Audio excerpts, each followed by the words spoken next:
Hey, what's up everyone? Sam Carlson from SpawnRoom.com with another Esports Bulletin, episode 59 for August 22nd, 2012. The Esports Bulletin is a daily, actually it's a daily recap. It used to be a mostly daily because I wasn't able to do it every day, but now it is a daily. Except for the weekend, I guess. Well, anyway, it's a daily recap of all the news since the last episode, offering you the fastest way to get caught up with esports, along with building an archive of esports history. Alright, let's begin this with event news. Ultra 10 TV and iPlay Winner have announced a fighting game event called Aftershock for Ultimate Marvel vs. Capcom 3 and King of Fighters 13. It will be focused around a NorCal vs. SoCal rivalry, inviting some of the top players from each region.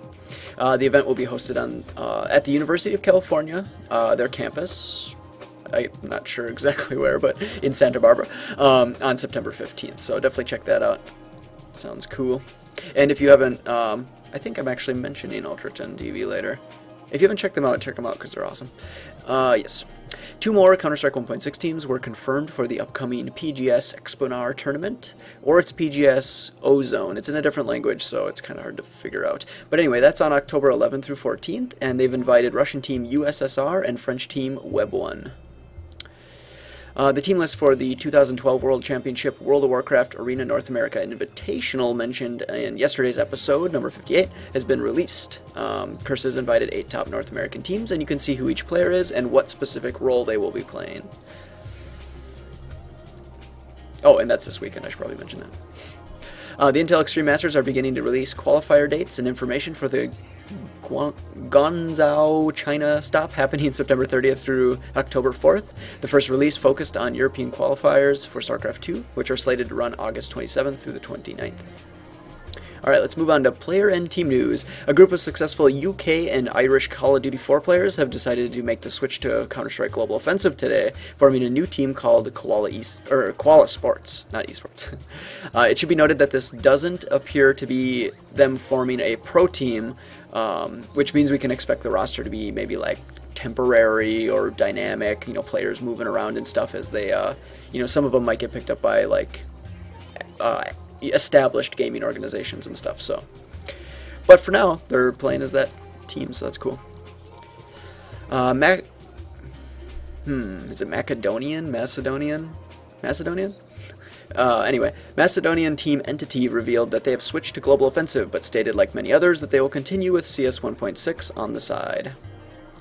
Dan Apex Mattlesclare has been recruited by Nexus Esports after being removed from Team Very Games in episode 43. He will now join his 4 new teammates as they switch over to Global Offensive.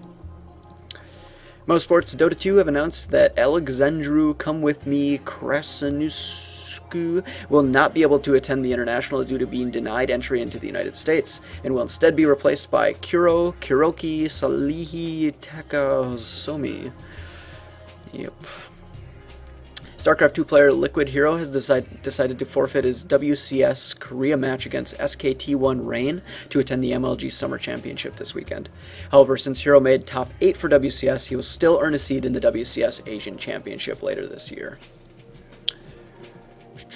In episode 57, I mentioned a teaser video by Fnatic that alluded to them picking up a new Dota 2 player, but it turned out to be an entirely new Dota 2 team focused in North America.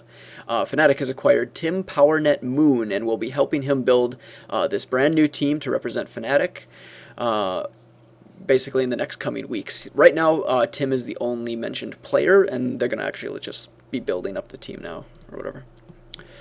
The League of Legends, I said that weird. The League of Legends team for MTWNA has decided to leave the organization for Monomaniac Esports, making it the 3rd league roster that the American organization has. The new lineup will be called Ferris, or whatever.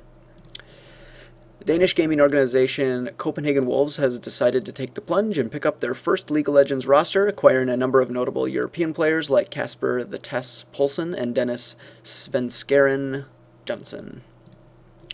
In patch news, StarCraft 2 has received patch version 1.52, which is a fairly minor update focusing primarily on bug fixes for PC and Mac OS.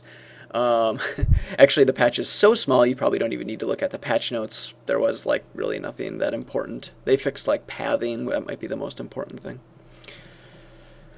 Alright, in miscellaneous news, we have some drama. Actually, there was a lot of drama today. for some reason. Skullgirls, the popular indie fighting game released this spring 2012, tweeted today that they found the person responsible for stealing their Skullgirls arcade stick from this year's EVO.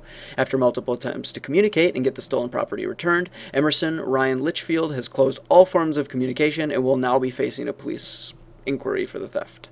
Skullgirls even went so far as to publicly shame him by exposing his name, alerting everyone to not invite this guy to events, and I believe he's responded by deleting all his social media accounts, probably because he got tons of hate mail and messages about how he's a terrible person. So yeah, can't run from the internet, you know. So Emerson Ryan Litchfield, that was not a good decision. Alright, moving on. Continuing with drama, in episode 54 I mentioned a tournament called Revelations 2012 that went down in Santa Monica that advertised a large prize pool and premier players, but apparently failed to deliver on those promises. They were forced to cancel the King of Fighter 13 tournament since there was no prize pool. Some professional players were apparently going to show up, but they didn't know it, or they were surprised when people were like, "Where are you?" And they're like, well, "I was never going to go." So I don't know.